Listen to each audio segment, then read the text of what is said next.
शकुनी। शकुनी एक ऐसा पात्र है महाभारत का जिसको सब शक की दृष्टि से देखते हैं, यानी कि छल और कपट कहते हैं। फिर वो कहते हैं कि शकुनी को मरने के बाद में स्वर्ग मिला। तो दोस्तों, इस कथा में आज जानेंगे कि शकुनी को स्वर्ग क्यों मिला था। तो आपने अभी तक मेरे YouTube चैनल को सब्सक्राइब नहीं किया तो सब्सक्राइब कर दीजिए, ताकि आने वाली हर वीडियो की नोटिफिकेशन सबसे आपको मिले। तो चलिए हम जानते हैं कि शकुनी को स्वर्ग क्यों मिला। एक समय की बात है कि जब गांधार के राजा सुबल अपने राज्य में राज्य करते थे। आज की तारीख में गांधार, जो कि अफगानिस्तान में है, वो पहले के समय में गांधार के नाम से जाना जाता था। उस समय में उनकी पुत्री थी राजकुमारी गांधारी, जो अपने स्वरूप और सुंदरता की वजह से विश्वविख्यात थी। राजा सुबल ने वहां अपने राज्य में यज्ञ किया और उस यज्ञ में एक पंडित भी आए हुए थे। उस पंडित ने राजा सुबल से कहा कि आपकी पुत्री के विवाह में दोष है। अगर कोई आपकी पुत्री से विवाह करेगा तो उसका पति मर जाएगा। यह सुनकर राजा ने उनसे उपाय पूछा कि उनका उपाय क्या है। तो उस पंडित ने बताया कि अगर राजकुमारी का विवाह, प्रथम विवाह, किसी बकरे के साथ करवा दिया जाए और उसकी बलि चढ़ा दी जाए तो भविष्य में ऐसा कुछ नहीं होगा। तब राजा सुबल ने गांधारी का विवाह एक बकरे से करवा दिया और उसकी बलि चढ़ा दी। उसके बाद गांधारी के विवाह हस्तिनापुर के राजकुमार धृतराष्ट्र से, जो जन्म से अंधे थे। ये सुनकर राजकुमारी गांधारी ने अपनी आंखों पर भी पट्टी बांध ली।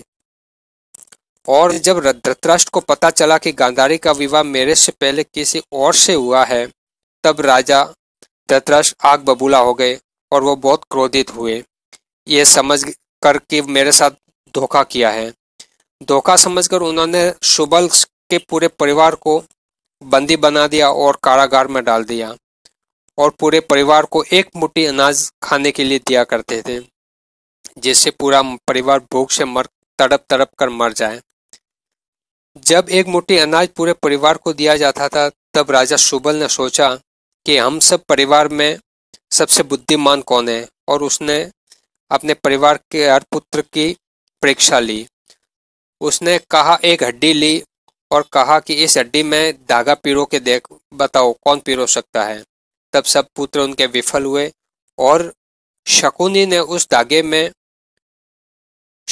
ने एक अन्न का दाना लिया, उस पर धागा बांध लिया और उस धागे को एक चिट्ठी के सामने रखा। जैसे चिट्ठी उस दाने को खाने के लिए आगे बढ़ती है, वो दाना को खींच खींच के आगे लेके जाती है। जैसे जैसे उस चिट्ठी ने दाने को आगे लिया, खींचती हुई लेके गई, पीछे पीछे धागा आता गया। तब राजा सुबल को पता चला कि शकुनी से ज्यादा बुद्धिमान कोई नहीं है। तब जितना भी अन्न आता था उस शकुनी को खिलाया करते थे, बाकी सब भूख से तड़प तड़प कर मर गए। और शकुनी जिंदा रहा और उसको बताया कि तुम्हें हमारा और हमारे परिवार का बदला लेना है। जब सब मर गए और शकुनी जिंदा रहा, तब राजा धृतराष्ट्र ने शकुनी को रिहा कर दिया और वो हस्तिनापुर में रहने लगा। हस्तिनापुर में रहने के बाद उन्होंने अपने भांजे और सब भांजों को पांडवों के विरुद्ध भड़काया और युद्ध के लिए खड़ा कर दिया, और कई षड्यंत्र रचे, जिससे पांडवों को भी बहुत तकलीफ हुई। और अंत में कौरव और पांडवों का युद्ध हुआ और युद्ध में कौरवों का सर्वनाश हो गया। शकुनी ने अपने धर्म की रक्षा के लिए, अपने परिवार की प्रतिशोध लेने के लिए उन्होंने कौरवों का अंत किया था। इसलिए कहते हैं कि शकुनी ने धर्म का काम किया था, इसलिए उसको स्वर्ग की प्राप्ति हुई।